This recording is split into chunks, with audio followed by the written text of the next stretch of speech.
جعلناهم أئمة يهدون بأمرنا أوحينا إليهم فعل الخيرات وإقام الصلاة وإيتاء الزكاة وكانوا لنا عابدين. صلوات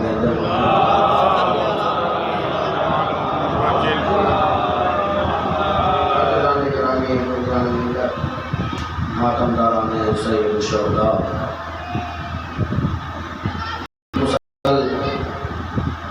آپ کی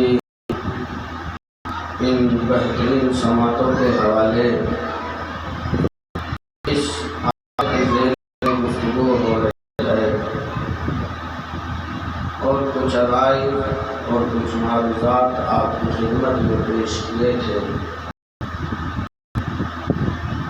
جس میں اللہ ارشاد یہ فرما رہا ہے کہ وَجَعَلْنَاهُمْ أَئِمَّةً يَهْدُونَ بِأَمْرِنَا، کہ امام ہم بناتے ہیں، یعنی جو بھی منصب الہی یا عہدے الہی ہو، رسالت یا نبوت، اللہ نبی بنا کر بھیجتا ہے، اللہ رسول بنا کر بھیجتا ہے۔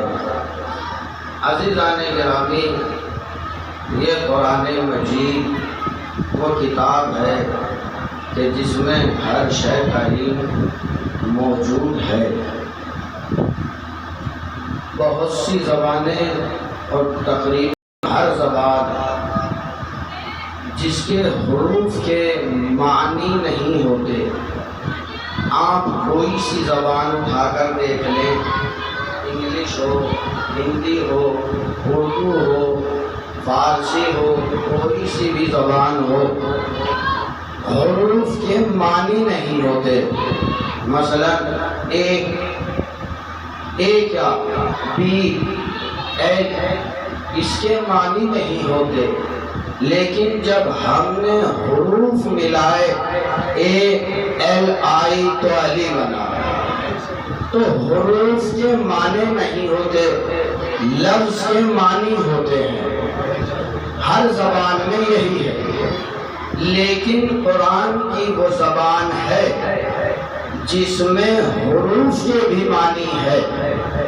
جب آپ قرآن پڑھیں گے تو معلوم ہوگا اس میں سواد کے بھی معنی ہے، اس میں قاف کے بھی معنی ہے، اس میں نون کے بھی معنی ہے، کیونکہ اگر نون کے معنی نہ ہوتے تو اللہ قرآن میں رکھتا ہی نہیں، بل قرآن کی نون کے معنی ہے، اسی لیے اللہ نے قرآن مجید میں رکھا۔ اور آپ مجھے دیکھ رہے ہیں، میں تو یہ کہتا ہوں کہ بے کے بھی معنی ہے، بے بھی بے معنی نہیں ہے۔ اگر بے بے معنی ہوتا تو علی یہ کہتے ہوئے نظر نہ آتے، انا نقطۃ تحت البا، میں وہ نقطہ ہوں جو بے کے نیچے ہے۔ ایک صلوات بھیج دیں محمد وآل محمد۔ آپ حضرات سے گزارش ہے کہ تھوڑا تھوڑا اگر آگے تشریف لے آئیں گے تو بعد میں مومنین کو آنے میں کوئی دقت نہیں ہو، آرام سے بیٹھ سکتے ہیں۔ ایک صلوات بھیج دیں محمد وآل محمد۔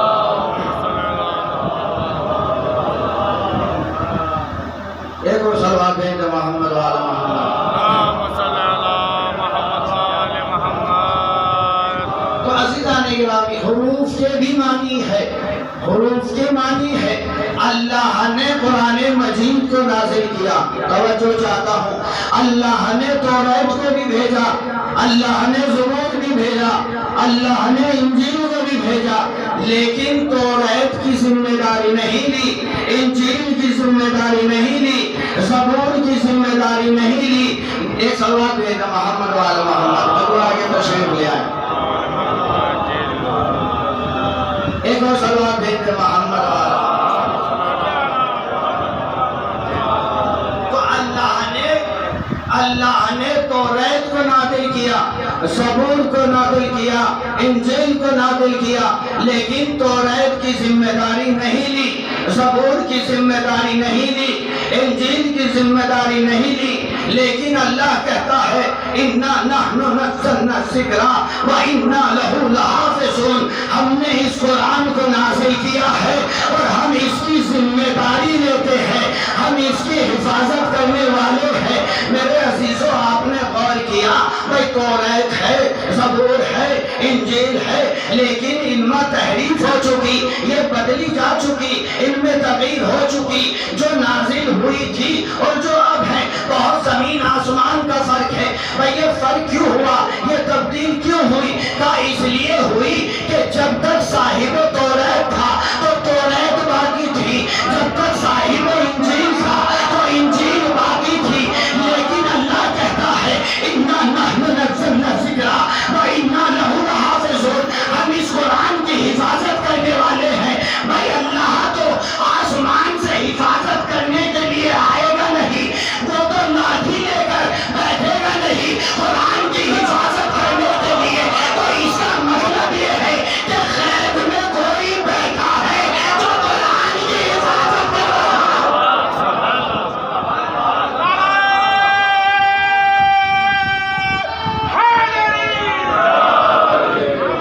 ایک اور سوال ہے جو محمد والا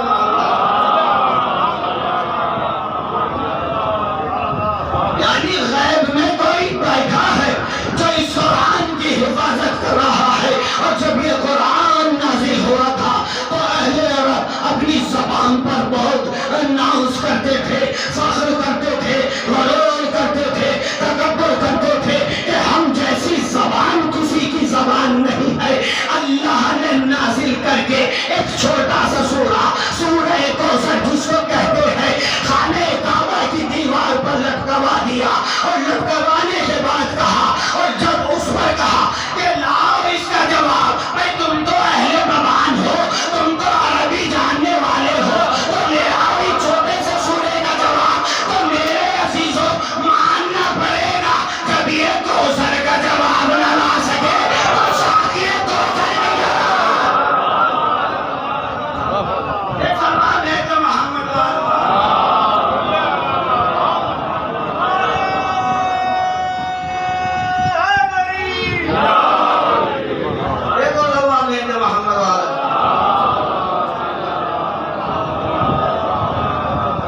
جب یہ کوثر کا جواب نہیں لا سکتے تو ساقی کوثر کا جواب کیا لائیں گے؟ قرآن کے نازل ہونے سے پہلے بہت تکبر تھا، بہت گھمنڈ تھا، بہت غرور تھا، بہت ناز تھا۔ اللہ کو ہر چیز پسند ہے لیکن تکبر پسند نہیں ہے، غرور پسند نہیں ہے، گھمنڈ پسند نہیں ہے۔ جملہ کہہ دوں، ارے یہ سارے گھمنڈ اور غرور فرش عزا سے باہر رکھ کر آنا،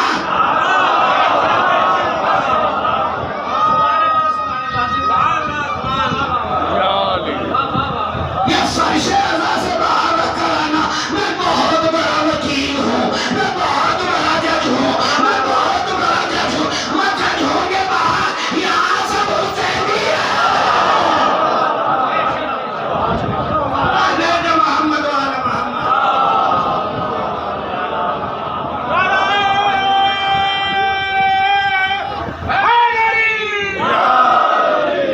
یہاں سب حسینی ہے۔ تو غرور بہت کرتے تھے، گھمنڈ بہت کرتے تھے، ناز بہت کرتے تھے کہ ہم جیسی زبان کون بول سکتا ہے۔ اللہ نے قرآن نازل کر کے بتا دیا، گھمنڈ ختم ہو گیا، غرور ختم ہو گیا، تکبر ختم ہو گیا، ناز جو کر رہے تھے حیثیت معلوم ہو گئی، اوقات معلوم ہو گئی، یعنی پتہ یہ چلا کہ جو قرآن کے نازل ہونے سے پہلے، قرآن کے نازل ہونے سے پہلے جو پوری دنیا کو گمراہ کر دے اسے اہل عرب کہتے ہیں، جو اہل عرب کو گمراہ کر دے اسے قرآن کہتے ہیں۔ صلوات محمد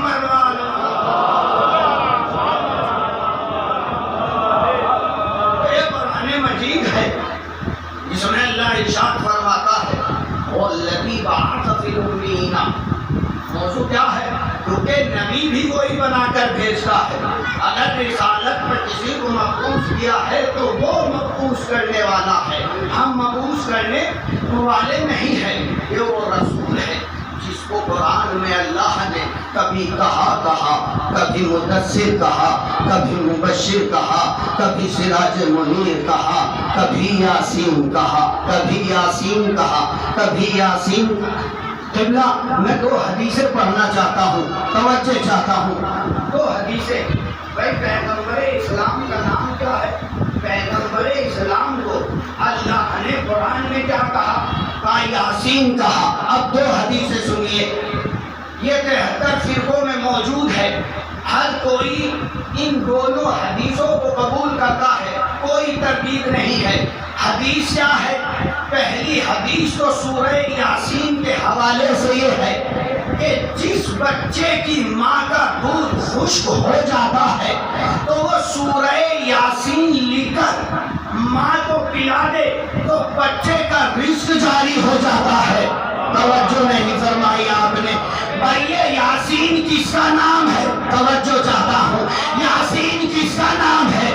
رسول کا نام ہے. اور جو رسول کا نام لکھ کر کسی ماں کو پلا دیتا ہے جس کا دودھ خشک ہو جاتا ہے تو دودھ جاری ہو جاتا ہے.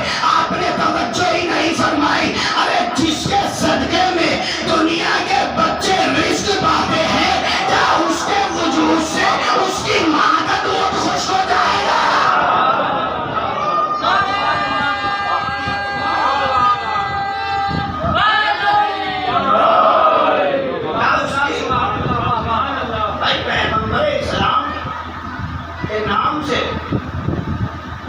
صدقے میں جن کے بچے رزق پاتے ہیں کیا اس کے وجود سے اس کی ماں کا دودھ جاری نہیں ہوگا؟ اور عجیب بات عالم اسلام نے لکھی کہ جناب حلیمہ لے گئی، جناب حلیمہ لے گئی. اور تاریخ نے بھی ایک عجیب کیفیت کو بیان کیا کہ جب جناب حلیمہ پیغمبر اسلام کو لینے کے لیے آئیں تو جس سواری پر سوار تھی وہ سواری ضعیف تھی، لاغر تھی، کمزور تھی، چلا نہیں جا رہا تھا. لیکن جب پیغمبر اسلام کو لے کر چلی تو وہی کمزور سواری دوڑنے لگی، وہی سواری دوڑنے لگی.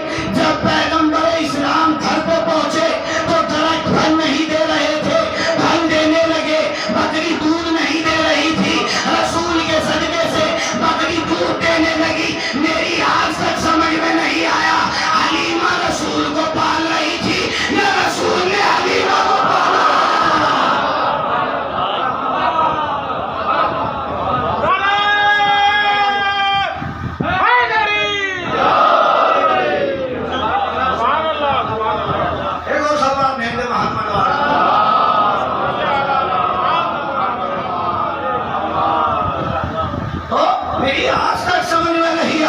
دوسری حدیث سنیے. دوسری حدیث یہ ہے، خصوصیات میں سے سورہ یاسین کی ایک خاصیت یہ ہے کہ جو سورہ یاسین مجنون اور دیوانے کو پانی پر لکھ کر اس کو پلا دیا جائے تو وہ دیوانہ ٹھیک ہو جائے گا، وہ مجنون ٹھیک ہو جائے گا. بھائی کس کے صدقے میں ٹھیک ہو رہا ہے؟ پیغمبر کا نام لکھا پانی پر اور پانی پی لیا تو دیوانہ ٹھیک ہو گیا. تو جس کے نام سے دیوانے ٹھیک ہوتے ہو تو اس کو بخار میں اذیان کیسے ہو سکتا ہے؟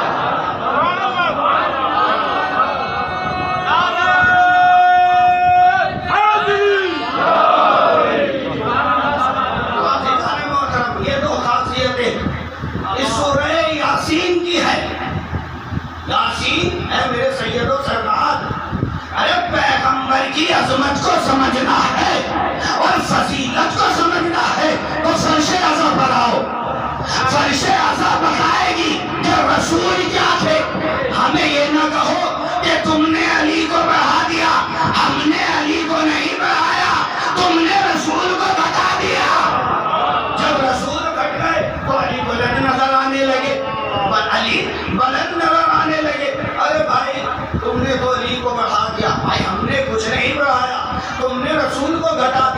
جب رسول گھٹ گئے تو علی بلند خود بخود نظر آنے لگے. میرے عزیزوں، میرے دوستوں، کیا ہوا؟ فرش عزا پر آؤ. اگر رسول کو سمجھنا ہے، رسول کی عظمت کو سمجھنا ہے، اس لیے کہ یہ فرش عزا وہ فرش عزا ہے کہ جہاں رسول کی صورت بھی بیان ہوتی ہے، جہاں رسول کی سیرت بھی بیان ہوتی ہے. یہاں یہ صرف بیان نہیں ہوتا کہ رسول کاجل کیسے لگایا کرتے تھے. سبحان اللہ سبحان اللہ. بھائی رسول کاجل کیسے لگایا کرتے تھے، رسول کی کملی کیسی تھی، رسول کی کملی کا رنگ کیسا تھا، رسول کی زلفیں کیسی تھی، رسول کے ہاتھ کیسے تھے، رسول کے پیر کیسے تھے، رسول کا سینہ کیسا تھا، رسول کی پیشانی کیسی تھی. یہاں یہ نہیں ہوتا، اور اگر ہوتا بھی ہے تو عزیزان محترم بات ادھوری نہیں رہتی. اگر زلفوں کا تذکرہ ہوتا ہے تو زلفوں کو پکڑنے والے کا بھی تذکرہ ہوتا ہے.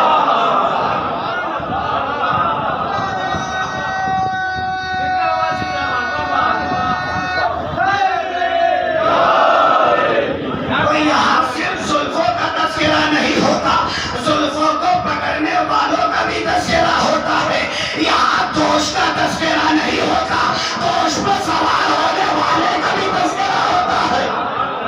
اور یہاں صورت بھی بیان ہوتی ہے اور یہاں سیرت بھی بیان ہوتی ہے. فرش عزا بتائے گی عظمت رسول کیا ہے، فرش عزا بتائے گی فضیلت رسول کیا ہے. میرے عزیزوں، ایک لمحہ فکریہ دے رہا ہوں. مبلغ اعظم اسلام کے کون ہے؟ بھائی اسلام کو کس نے پھیلایا؟ پیغمبر اسلام نے. عزیزان محترم، ایک لمحہ فکریہ ہے.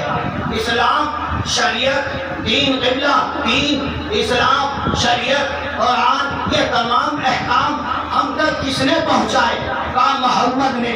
سب سے بڑا اسلام کا مبلغ کون ہے؟ کہا پیغمبر اسلام ہے. تو مجھے بتائیے، کیا پیغمبر اسلام کی شہادت پر جو مسلمان کرتے ہیں، جیسا کرتے ہیں، کیا ایسا ہونا چاہیے؟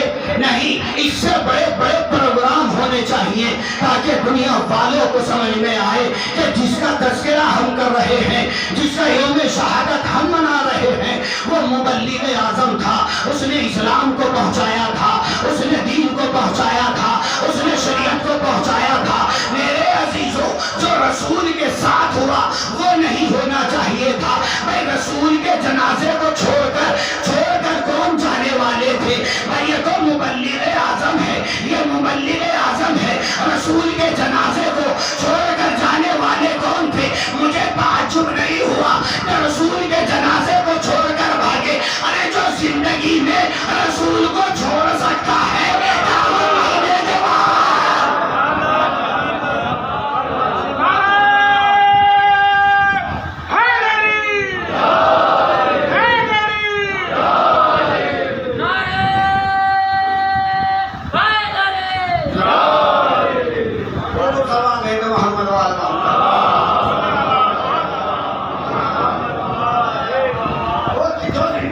چھوڑ سکتا ہے یا وہ مرنے کے بعد نہیں چھوڑ سکتا. تاریخ نے زیادہ سے زیادہ 12 رسول جنازے تھے. یہ رسول کے ماننے والے کہاں چلے گئے؟ یہ رسول کو بیٹیاں دینے والے کہاں چلے گئے؟ ارے اٹھاتے نہیں کیوں نبی کا جنازہ؟ کہاں مر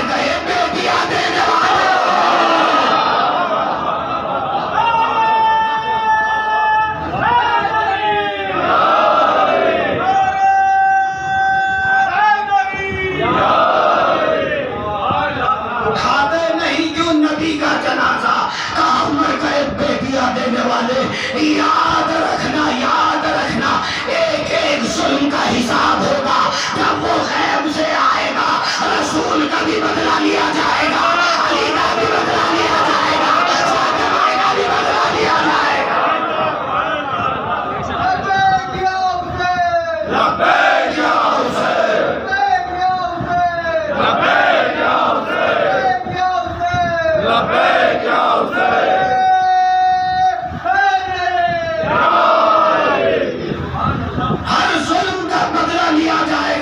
شہزادی، شہزادی، یاد آپ رکھنا، یاد آپ رکھنا. ہم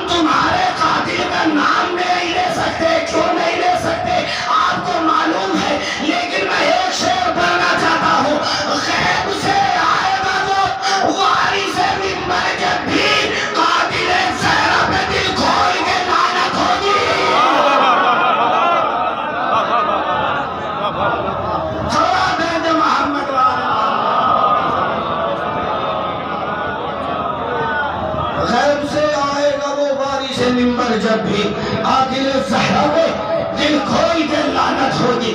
وہ الذی بعث بالامین، یہی آ رہا ہوں میں، جس نے مخصوص کیا رسول کو امیین میں.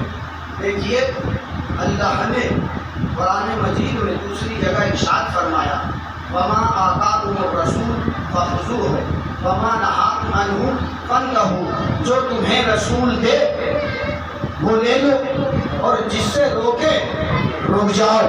قسم خدا کی اگر اس آیت میں غور کر لیا جائے تو پورا اسلام اس آیت میں موجود ہے، پوری شریعت پورے احکام اسلام اس آیت میں موجود ہے. کیوں؟ دلیل کیا ہے؟ بھائی جو رسول تمہیں دے رہا ہے وہ اسلام ہی تو ہے، اور جو نہیں دے رہا ہے وہ اسلام نہیں ہے. تو جو تمہیں رسول دے وہ لے لو اور جو رسول نہ دے اسے نہ دو. نماز کس نے دی بھائی؟ نماز کس نے دی؟ کہا رسول نے دی. روزہ کس نے دیا؟ رسول نے دیا. حج کس نے دیا؟ رسول نے دیا. زکوٰۃ کس نے دی؟ رسول نے دی. امر بالمعروف کے احکام کس نے بتائے؟ کہا رسول نے بتائے. آدم آئے تھے، کس نے بتایا؟ رسول نے بتایا. نوح آئے تھے، کس نے بتایا؟ رسول نے بتایا. ابراہیم آئے تھے، کس نے بتایا؟ رسول نے بتایا. بھائی ان تمام کو ہمیں رسول نے دیا یا نہیں دیا؟ مجھے سوال یہی تو کرنا ہے عالم اسلام سے کہ جو رسول تمہیں نماز دے رہا تھا، جو رسول تمہیں روزہ دے رہا تھا، جو رسول تمہیں حج دے رہا تھا، وہی رسول تمہیں غدیر میں مولا دے رہا تھا.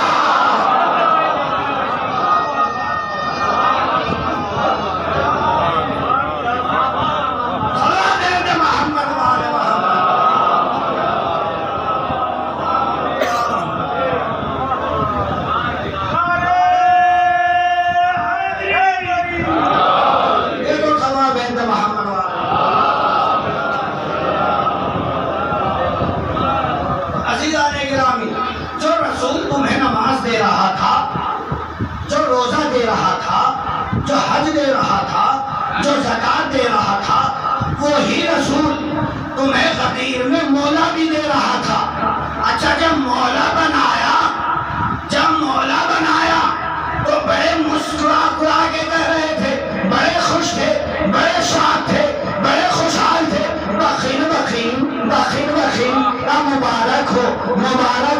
مبارک ہو آپ ولی بن گئے، آپ مولا بن گئے. اب مجھے بتائیے جو غدیر میں علی کو مولا بنایا گیا اور جو یہ مبارکباد پیش کر رہے تھے یہ کون تھے؟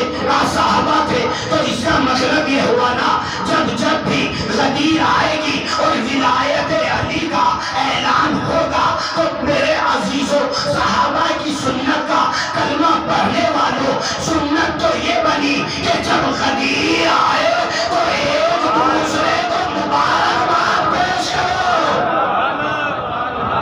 سنت صحابہ یہ ہے کہ ایک دوسرے کو مبارکباد پیش کرو، یہ سنت صحابہ ہے. ایک جملہ کہہ دوں اگر آپ کے اذہان عالیہ میری طرح متوجہ ہو تو ایک جملہ سنیے گا. کیا حکمت تھی کجاووں کو لینے کی؟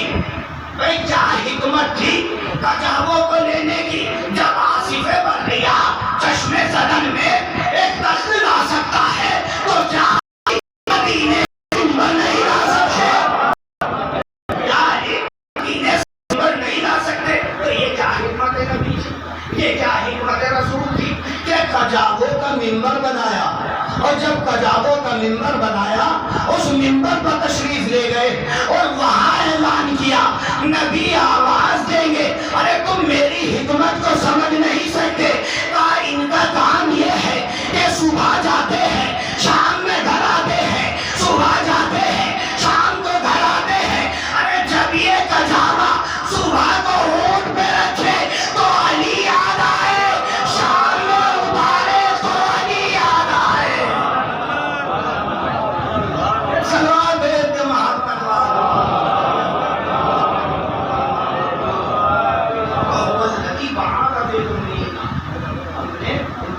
رسول بھیجا اور جو تمہیں رسول دے وہ لے لو.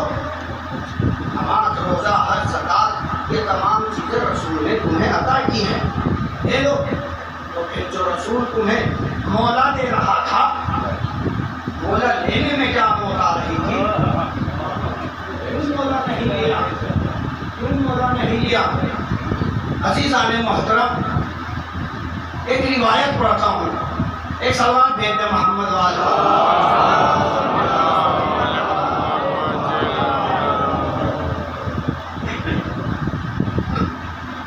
جب پہلی وحی نازل ہوئی، جب پہلی وحی نازل ہوئی بارگاہ میں، تو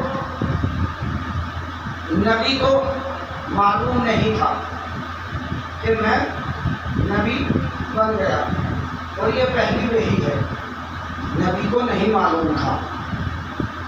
نبی اپنی زوجہ جناب خدیجہ کے پاس آئے،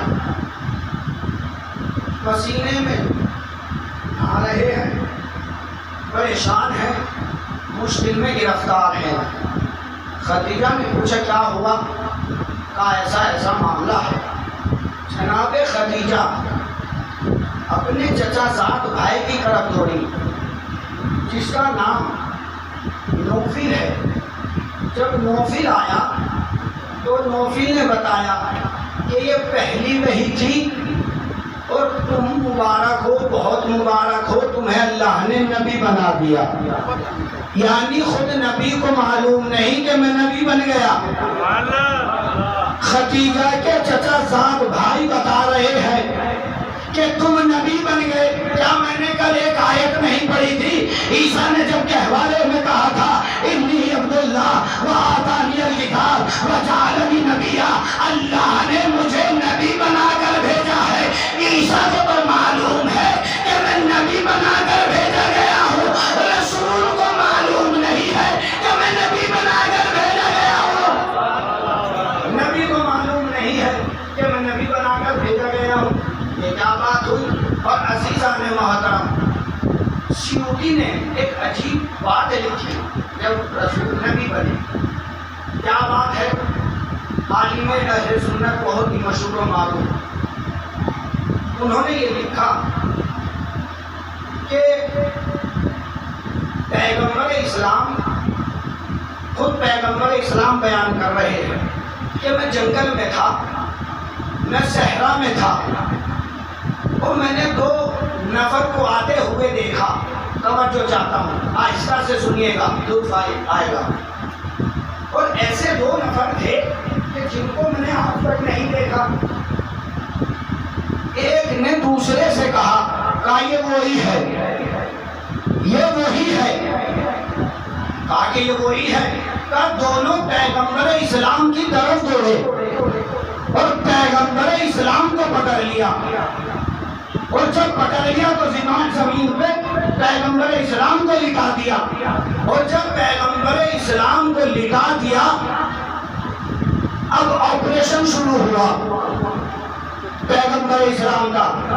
آپریشن کیا ہوا؟ اب جو دو اللہ نے بھیجے تھے فرشتے، انہوں نے پیغمبر اسلام کا سینہ چاک کیا، اور چاک کرنے کے بعد پیغمبر کے سینے سے حسد کو نکال لیا، بغض کو نکال لیا، کینے کو نکال لیا۔ ایک خون کا لوتھڑا تھا پیغمبر اسلام کے سینے میں، ان فرشتوں نے نکال لیا، اور حکمت کو اور علم کو پیغمبر اسلام کے سینے میں داخل کر دیا، اور پھر سی دیا۔ اب مجھے بتاؤ یہ رسول ہے یا کوئی مریض ہے؟ بھائی یہ رسول ہے، کون ہے؟ اسی لیے تو کہہ رہا ہوں کہ فرش عزا سے رسول کو سمجھو،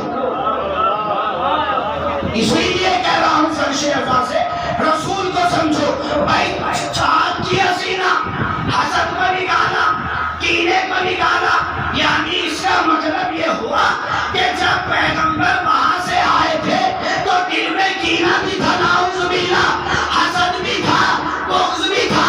ہمیں جس کے سینے میں اتنے عیب ہو کیا خاص دنیا کو تبلیغ کرے گا؟ سواب ابن محمد وآل محمد۔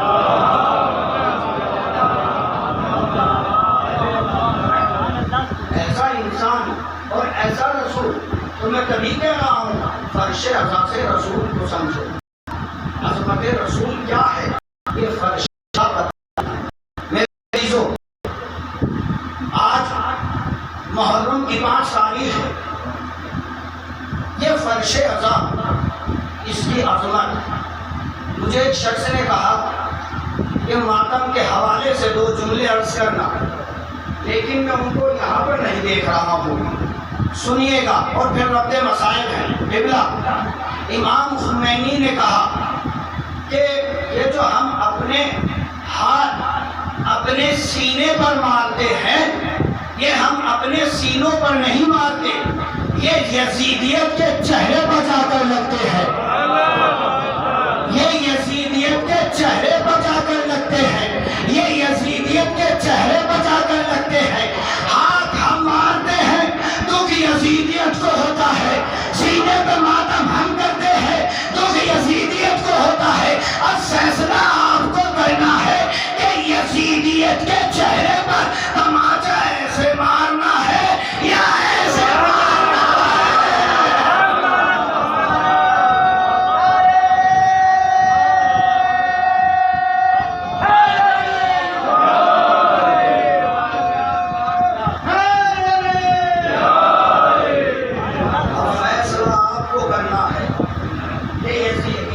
چہرے پر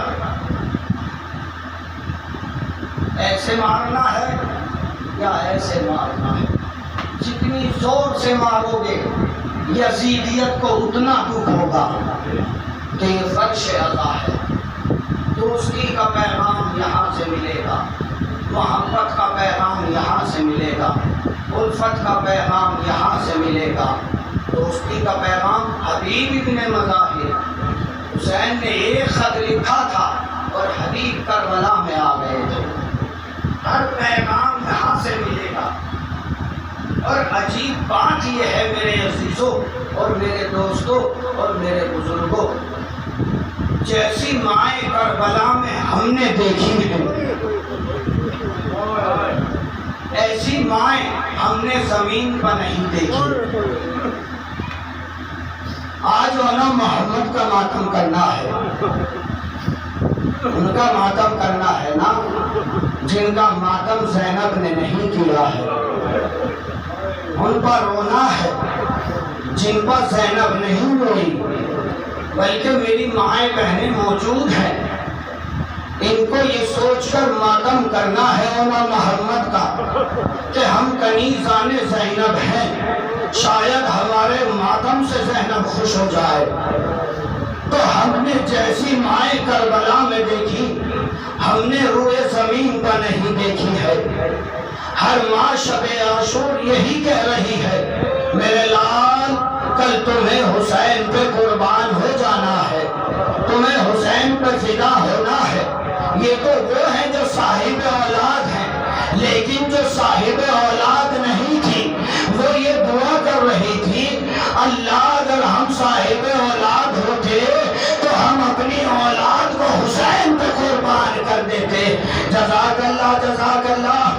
خدا آپ کو کسی غم میں نہ رلائے سوائے غم مظلوم کربلا کے. شب عاشور ہے، ہر ماں اپنے بچے کو لے کر بیٹھی ہے، ہر بچے کو یہ کہہ رہی ہے کہ صبح عاشور ہوگی تمہیں حسین پہ قربان ہونا ہے. لیلا کہہ رہی ہے علی اکبر میرے جوان میرے کڑیل جوان تمہیں حسین پہ قربان ہونا ہے. رباب کہہ رہی ہے علی اصغر تمہیں حسین پہ قربان ہونا ہے. ان آنسوؤں کو شہزادی قبول فرمائے. جزاک اللہ جزاک اللہ. ایک خیمے میں 2 بیٹے بیٹھے ہیں، علی کی بیٹی ہے، دونوں کے ہاتھ پکڑ کر یہ کہہ رہی ہے کہ تم جعفر خیار کے پوتے ہو، تم حیدر کرار کے نواسے ہو، کل تمہیں حسین پہ قربان ہونا ہے، کل تمہیں ماموں پر فدا ہونا ہے. بچے یہ کہتے ہیں مجان ارے صبح نمبردار تو ہونے میں دو، ارے زمانہ دیکھے گا کہ ہم جعفر تیار کے پوتے ہیں، ہم حیدر کرار کے پوتے